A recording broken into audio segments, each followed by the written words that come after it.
Okay, so last lesson was passive transport with no energy requirements.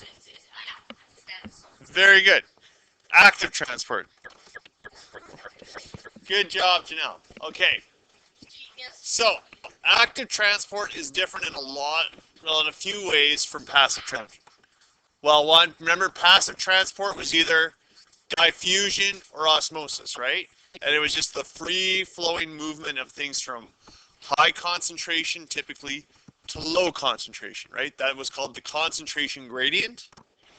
And there was no energy requirements for this, right? There was facilitated transport that used proteins to help, but there's still no energy there, okay? So with active transport, you're going to move things against the concentration gradient. So what that means is you're going to move things from low concentration into a high concentration area. Okay, instead of going from high concentration to low, like I showed you with the food coloring, it now goes from low to high. Okay, so you're trying to build things up in an area. Blew their minds. Okay, so they can be also used to bring large molecules into the cell. Remember, concentration and size of the molecule are two ways that you can affect the speed of the rate of diffusion. Okay. Yeah, the guys just had to leave, so we just. It's like it was going to be 2 minutes anyways. It was going to be period 4, so. We'll see about that. You have to talk to Jameson. He's not here today, so these are all his decisions. No, I'm not. So, yeah. Okay. So, it can also be used to eliminate large molecules like waste. Requires energy. Now, the energy that we use in our bodies is called ATP. Okay. Yeah. Glycolysis and glycosis, yes. Yeah. Well, lactic acid is a byproduct. Yeah. Yeah, you're getting there. Yeah. That comes from anaerobic respiration. When your body's depleted of oxygen in its cells, and then, yeah. So, sore, yeah. Yeah. Yeah. Okay, so ATP is adenine triphosphate. Okay, so we'll get into what that is more, but it's basically a molecule that has 3 phosphorus molecules on it. Okay, and that's what provides the energy in our bodies. We take sugar and we convert it into ATP so we can use it in our muscles and for all our cells. Okay.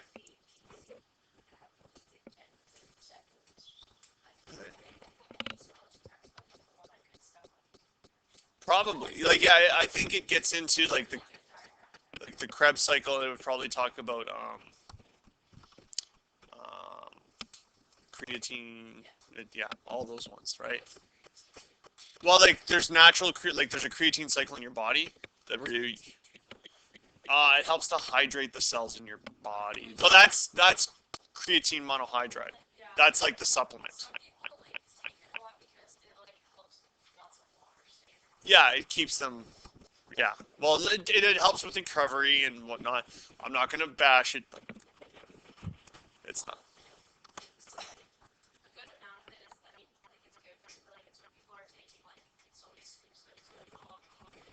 Yeah, like I think you only need like 5 milliliters of it a day, or so, like 5 grams of it a day, or something like that in your water, and then yeah, that'll give you all the results. Yeah, so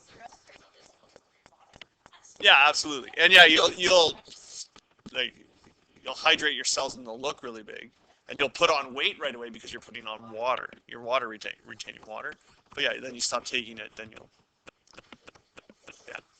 So there's pros to it though. There are. I don't want to like poo-poo it. Yeah, it makes that exact sound when you stop.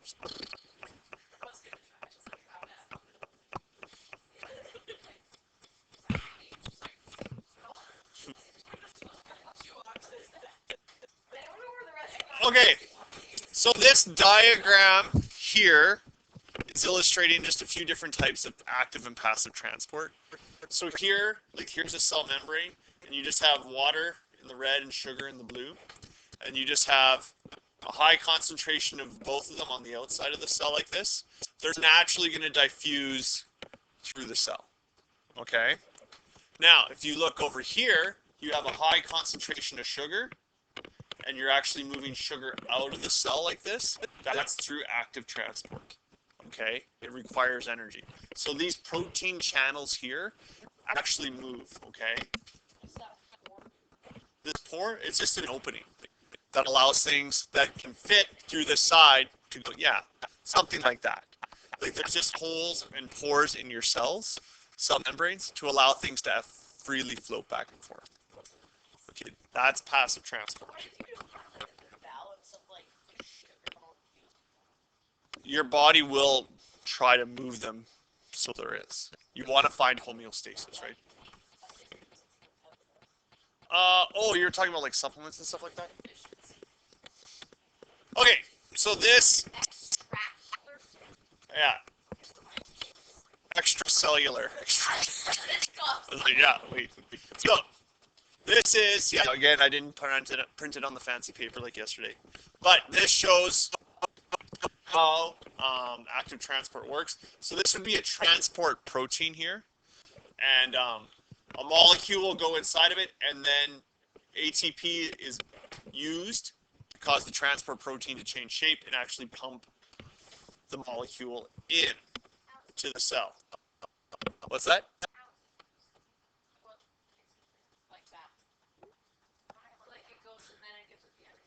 Yeah, then like ATP will be used to cause it to actually switch. Yeah, because if you look, the ATP, it's in the protein already. And then like what'll happen is the molecule will land inside of it and kind of cause like this this cascade effect, and will actually cause the protein to kind of just contract a little bit, and then ATP will be released. Okay. Now, yeah, it takes a little bit. That's a good question as to why. We'll get into that a little bit here. All right. So active transport can use carrier proteins along the surface of the cell of the membrane to transfer molecules into or out of the cell. ATP is required for this. Okay. So that energy there, that's ATP. Okay. Dino, yeah. I can't. That's what I was leaning towards.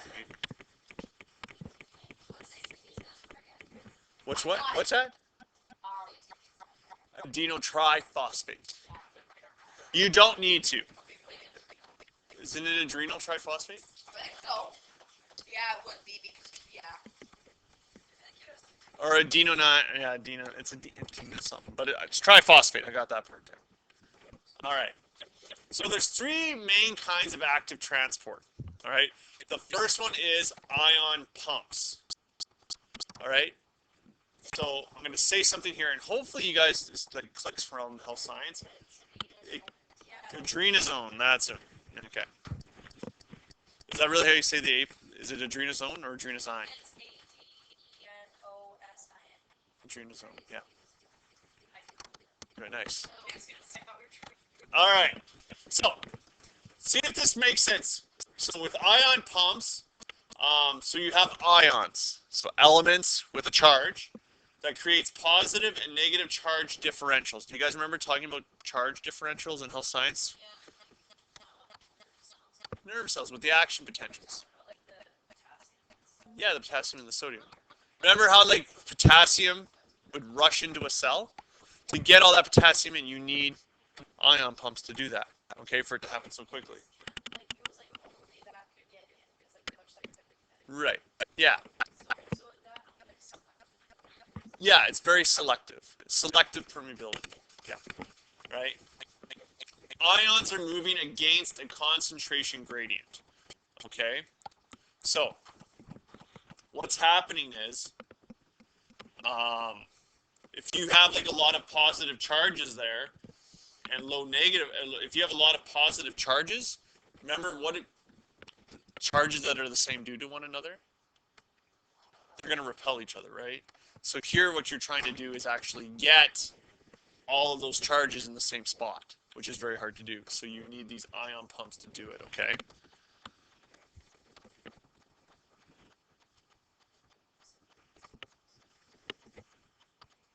So what'll happen is the sodium will go into the pump first, and then the protein pump will force it through the cell, and then more sodium can actually enter that way as well. All right. Now, any questions about that? I kind of glossed over it. We don't need to get into the major biochemistry of it, but you're using charges there. Did I print this one off for you guys? Oh, I did it today. Okay, so let's explain the difference in the terms given below. Active transport and facilitated diffusion. So facilitated diffusion we talked about yesterday.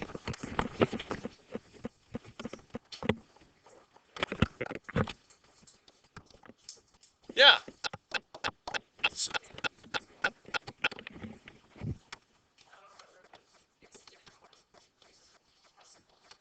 Yeah. Protein channels. Good work.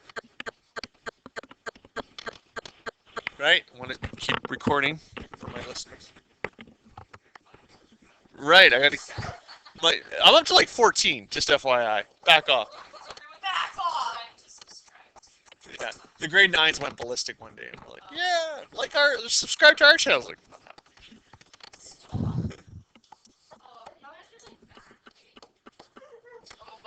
probably has one.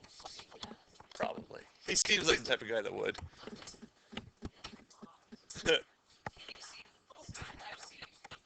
Who? I'm not sure. Probably.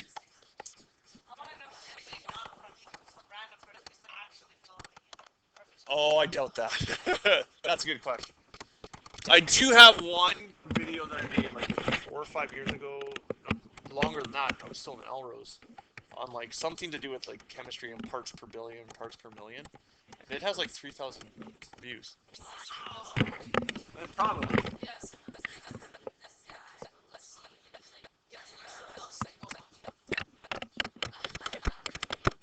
So, with active transport, energy is used in the form of ATP, and instead of protein channels, they're pumps.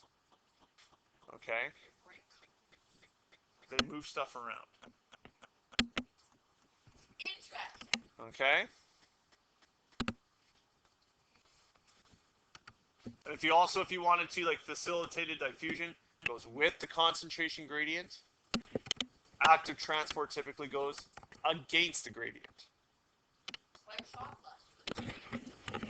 Something like that. Active transport.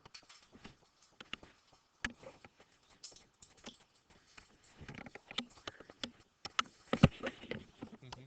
It's a language-based course. What if I don't spell the word right? Am I getting points off of that? Neat, that was kind of harsh. I'm just saying, you don't take Oh, okay. Yeah. Yeah. Grammar and spelling. Well, I still can't spell words right, so. I've been told I'm English.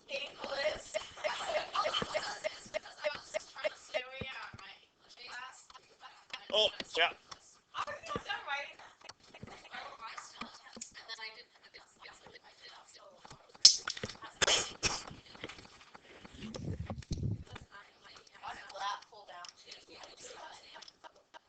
What's that? Why does that pull down? You're probably pulling down. Still, you're still using muscles in here, right? Yeah. Lat pull downs. Yeah. A lot of grip strength. Yeah, and your buys and all that. So. What do you want to do after high school? Can I switch now? Okay. Okay. Now the other type of active transport is called co-transport, or sometimes it's called coupled transport.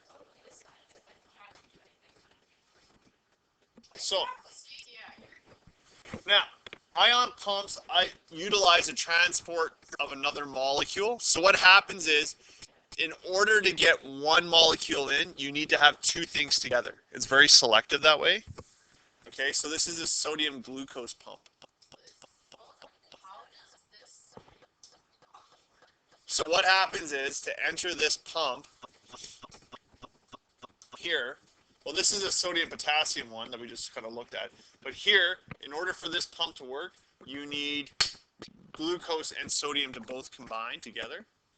And they fit into, like, there's this little channel in here that they both work into, and it allows them both to go. Okay? If they're not both there, then they can't get one without the other.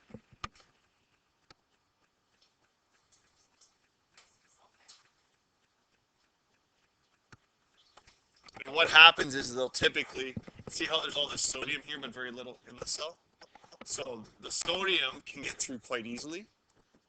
So with the glucose, what's that? Well, it is going, but it needs a glucose to fit with it. And so it can take the glucose, which is in a low concentration. Yeah, they need both. It's a buddy system. Okay? It's very selective transport.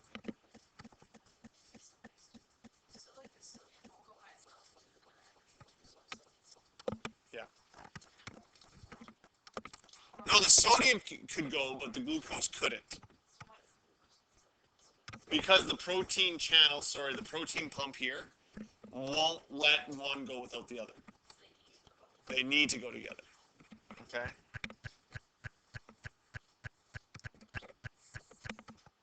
So that's 2 of 3. Now the third one. Good question. What is it? Can I switch? No. Okay. So, large molecule transport. There's endocytosis. There's two types to this. There's endocytosis and exocytosis. Right. Exocytosis, EX, exiting the cell. Endocytosis starts with EN, entering the cell. And there's two types of endocytosis that we'll talk about.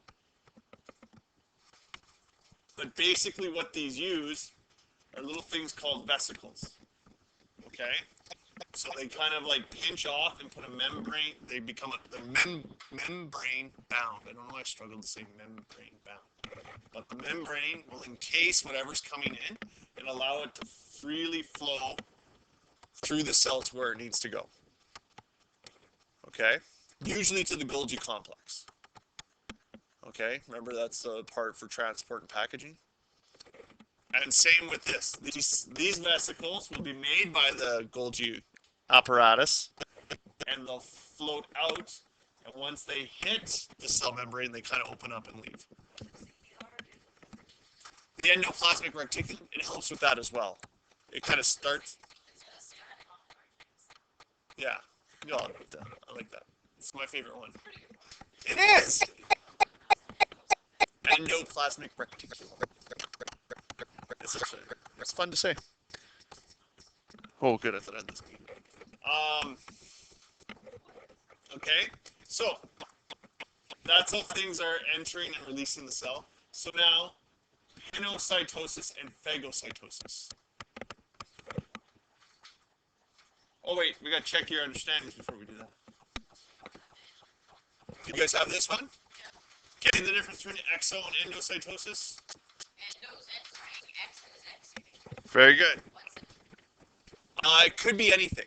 Well, not anything, but usually it's like larger molecules, sometimes nutrients. Typically nutrients. Things that are exiting the cell, typically waste, okay? I guess in our bodies, like if you're looking at a human cell, not just an animal cell, but with endocytosis as well, hormones can enter that way as well.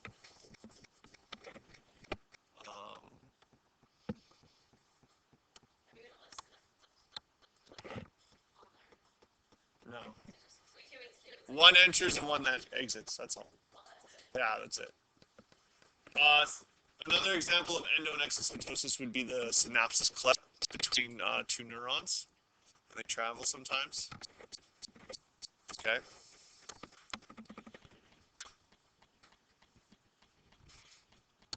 All right. Yeah. So exiting and entry. That's all you really got to know there. Okay. So two types of endocytosis. The first one is pinocytosis. I think of this one as pinching. Okay.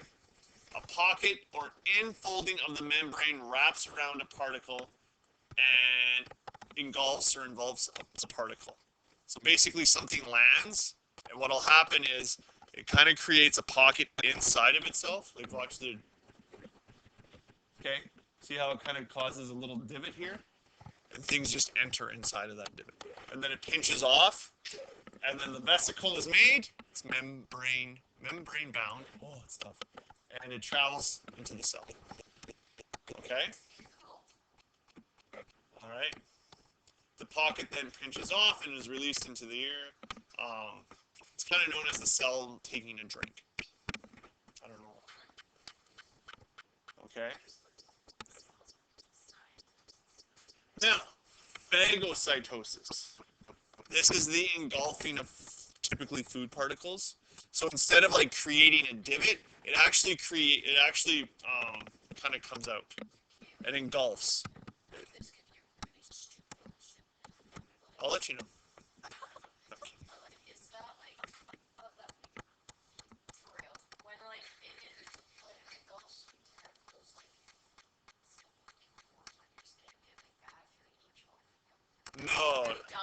No, no. The pores in your skin don't like open and close like that. Like these are like pinching off and like coming around and engulfing things. Certain types of cells do this. Not all cells will do this. Digestive system, not necessarily. No.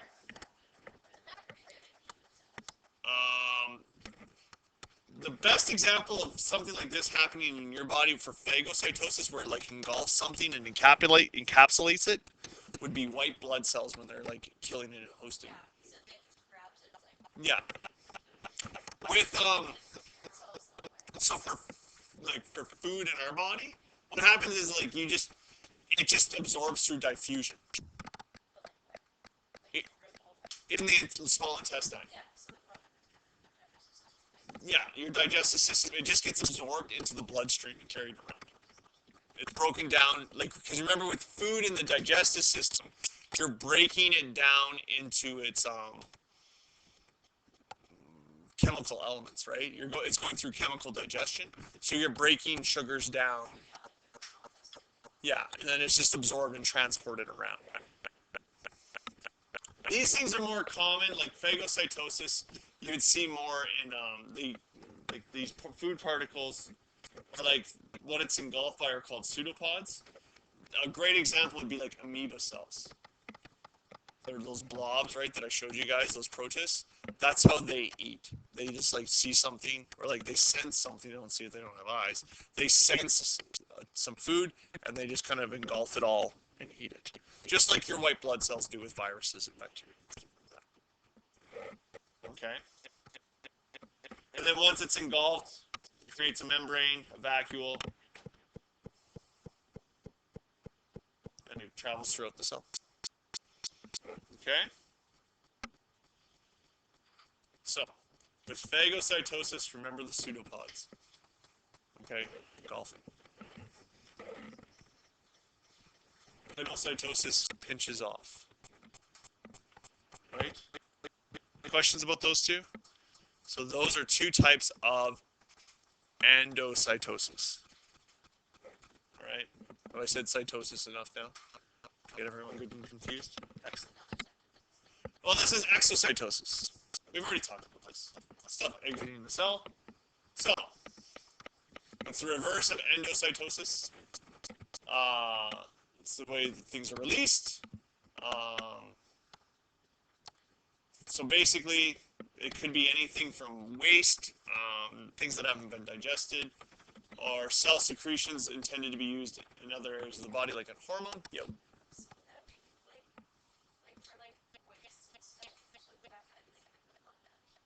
It would be released into the blood, yeah.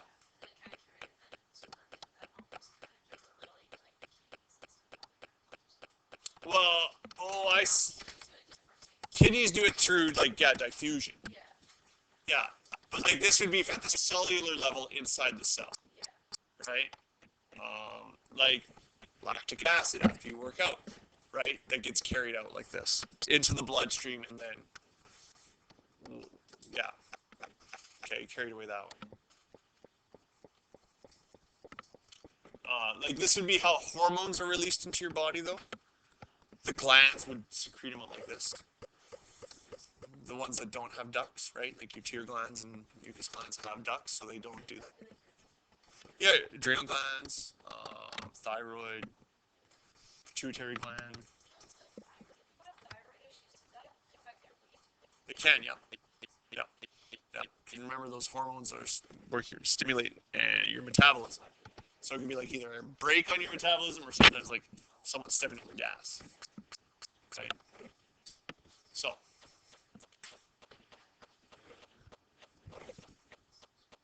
So any questions about this?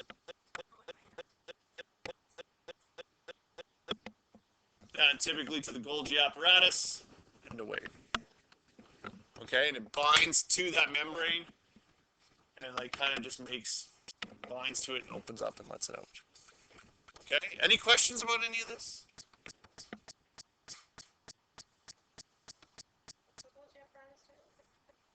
Like it packages things and then ships them off. And typically they'll be.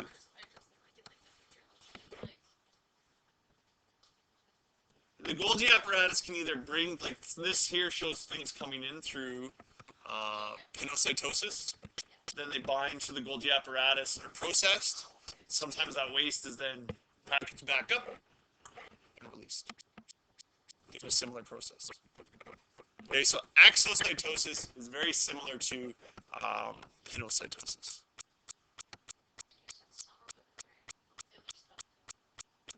Sometimes like lysosomes will catch it, like if it's food, they'll take it and break it down right away with enzymes. Okay. Yeah. Or it might even go to the endoplasmic reticulum, depending on what it is. Okay. Or if it's a chemical signal to signal cell division, it'll go to the nucleus. Right? Good questions. Anything else?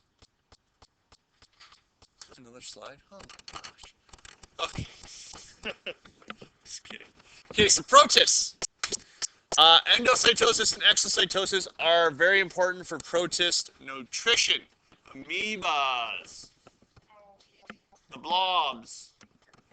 All right, look at that cute little thing up there. All right. So they're attracted to food by chemical stimuli, okay? Not through, they can't see it. So they actually can like sense it through chemical stimuli. It's kind of like their nose. What they do is they engulf the particles using pseudopods. So in this picture here, this here would be phagocytosis. These two like pinchers here coming around this guy, this whatever this is, it's prey. Those are pseudopods. Okay? They're like the pinchers. So what happens is once they come around, they'll create a membrane around it, and lysosomes will then be in the cell, will then attach and use enzymes to break it down right there in the cell. Yeah, that's how it eats. All right. Usable food travels across the membrane for the food vacuole into the cytoplasm of the cell where it's transported. Indigestible material remains in the vacuole and is expelled out the cell through exocytosis. Okay. Questions about that? Okay, now the last thing I have, this is your assignment for today. And it's to use diagrams to draw and kind of explain the differences between endocytosis, both of them phago and pinocytosis with exocytosis. This is a really good one to hint. You just copy the diagrams. I gave you diagrams, I gave you explanations. Well, for phagocytosis, yeah, I took that out. Kind of like draw this and explain it. And then for pinocytosis, you kind of draw this and explain it. So again, that check your understanding on the end. If you don't have enough room, you can just do it on the back side of your notes too. That's kind of your assignment for today, though. Just do this question. Okay. I also have a video that I can show you guys. I'm gonna pause this.